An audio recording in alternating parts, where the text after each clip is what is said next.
Assalamualaikum warahmatullahi wabarakatuh. Kembali lagi teman-teman dengan saya Melda Abida dari kelas AKM 1 Prodi Kesehatan Masyarakat Stikes Surya Global Yogyakarta. Pada video kali ini saya akan sedikit menerangkan tentang persalinan, nifas, dan juga laktasi. Selamat menyaksikan.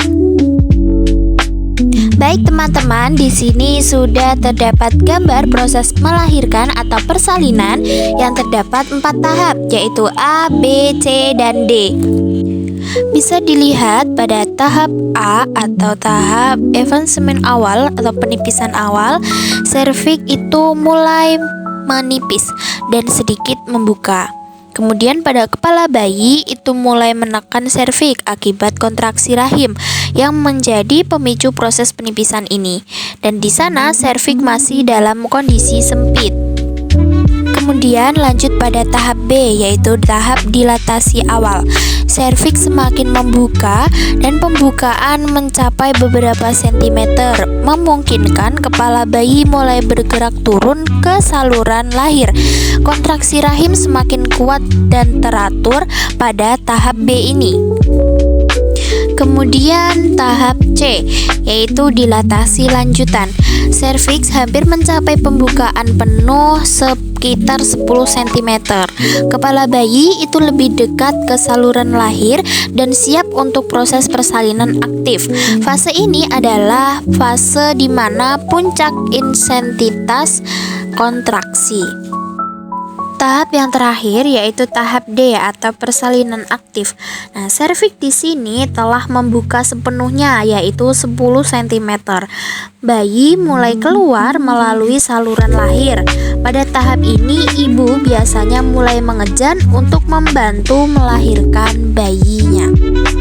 Dan sampailah pada keluarnya bayi dengan sepenuhnya. Nah, begitulah kira-kira proses persalinan dengan tahap A, B, C, dan D. Yang selanjutnya yaitu adalah proses nifas. Nifas yaitu adalah pemulihan organ reproduksi wanita setelah persalinan yang ditandai dengan pendarahan pada vagina. Pada gambar sudah menunjukkan day 1 sampai day 9, yaitu hari pertama sampai hari 9, rahim secara bertahap mengecil seperti yang digambarkan oleh lingkaran-lingkaran yang semakin kecil menuju ke bawah. Setiap lingkaran itu menunjukkan ukuran uterus pada masing-masing hari selama periode nifas. Pada hari pertama, uterus berada di dekat pusar. Pada hari berikutnya, uterus secara perlahan turun dan mengecil. Dapat dilihat teman-teman, pada gambar terdapat 4 buah kotak, yaitu tahapan darah nifas. Yang pertama ada tahapan lochia rubra yang berlangsung selama 1-3 hari dan darah itu berwarna merah kehitaman. Volumenya itu seperti darah haid berat. Darah keluar bersamaan dengan sisa jaringan plasenta, laguno, dan mekonium yang masih tersisa dalam rahim. Kemudian yang selanjutnya tahap kedua yaitu lochia sanguinenta yang berlangsung 3-7 hari. Darah berwarna merah muda dan volumenya itu mulai sedikit. Darah keluar bercampur dengan lendir. Kemudian tahap selanjutnya yang ketiga yaitu ada lochia serosa yang berlangsung selama 7-14 hari. Darah sudah berwarna kuning kecoklatan dan volume lebih sedikit. Darah keluar mengandung sisa hormon dan sel darah putih.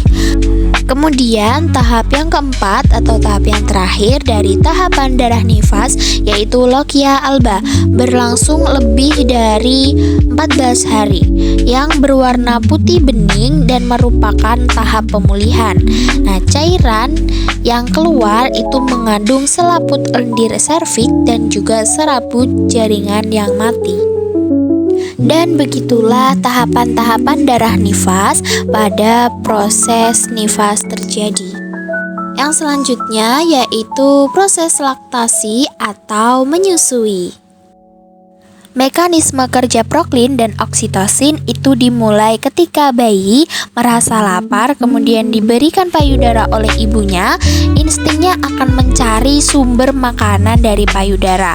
Dia akan menghisap puting tersebut. Nah, hisapan bayi tersebut akan merangsang syaraf di payudara yang memicu pituitari anterior untuk melepaskan prolaktin, yaitu hormon yang merangsang produksi ASI di kelenjar susu. Kemudian di sini hipotalamus akan mengirim sinyal ke pituitari posterior dan akan mengeluarkan oksitosin. Apa itu oksitosin? Yaitu adalah hormon yang dilepas oleh kelenjar pituitari posterior yang menyebabkan kontraksi otot di sekitar alveoli payudara dan memeras ASI keluar melalui saluran susu. Kemudian di sini terdapat gambar payudara dan juga bagian-bagiannya.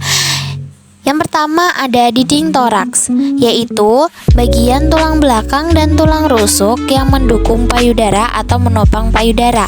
Kemudian di sini di depannya itu ada otot dada, otot besar yang berada di bawah payudara yang membantu menopang jaringan payudara. Kemudian di sini ada lobus. Lobus adalah jaringan-jaringan yang menyusun payudara. Payudara itu terdiri dari beberapa lobus, 15-20 per payudara yang berfungsi memproduksi ASI. Selanjutnya yaitu bagian depan ada puting susu, yaitu tempat keluarnya ASI melalui saluran susu, berfungsi untuk bayi menemukan puting saat menyusui. Kemudian ada areola, yaitu lingkaran gelap di sekitar puting susu yang berfungsi untuk membantu bayi menemukan puting saat menyusu, yang mengandung kelenjar metokmeri yang mengeluarkan cairan untuk melembabkan puting. Kemudian ada saluran susu, yaitu saluran yang membawa ASI dari alveoli menuju puting susu. Kemudian ada jaringan adipora, yaitu jaringan lemak yang memberikan bentuk dan ukuran payudara serta melindungi struktur di dalamnya. Kemudian yang paling luar yaitu adalah kulit. Kulit adalah organ terbesar di tubuh manusia untuk melindungi tubuh dari bahaya luar. Oke teman-teman, itulah sedikit penjelasan saya tentang persalinan, kemudian ada nifas dan juga laktasi atau menyusui. Semoga video ini menambah wawasan kalian mengenai proses persalinan, nifas dan juga laktasi. Akhirnya, assalamualaikum warahmatullahi wabarakatuh.